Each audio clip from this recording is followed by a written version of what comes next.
Andrew, what do you think of the trade? I mean, it's funny. You look at this trade and without trying to be, homerific, this Raptors team has struggled.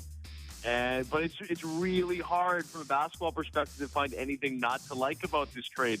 Ibaka gives them exactly what they needed at the beginning of the season, let alone now. And what did they give up to get him?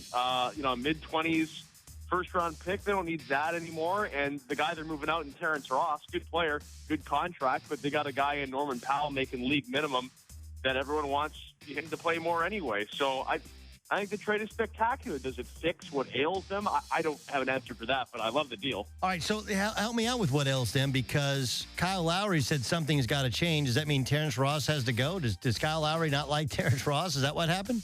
No, I mean, I thought at the time that he was pointing his fingers towards Dwayne Casey. And I think we all think Dwayne Casey's a good coach, but was the message getting a little stale? Maybe. I mean, I look at this team.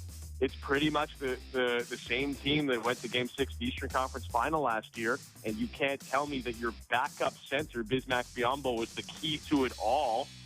So I look at these players. I think they were a little tired out. I don't know. It's the same group, right? You can't see one big flaw. They needed a power forward.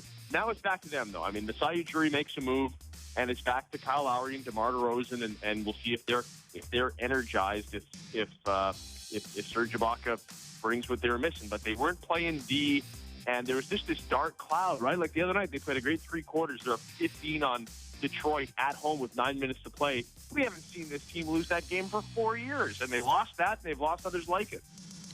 Okay, so Ibaka's a free agent at the end of the year. Masai Ujiri says, he traded for him with the idea of signing him to a long-term deal.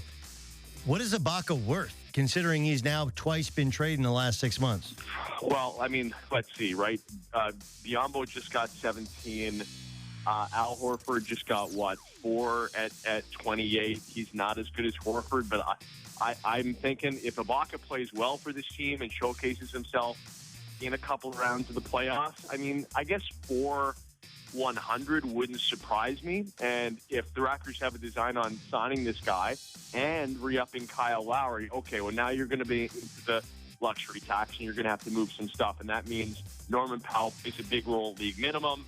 I would think they try to move Jonas Valanciunas out. I don't know if you can afford Patrick Patterson. You're looking at Lucas Nogueira as your starting center, making no money, which wouldn't be the worst thing. But I mean, I imagine if everything goes to plan, that's what would happen. Or does all this mean that, hey, you're looking elsewhere for a point guard next year? Kyle Lowry's going to be 31 next month.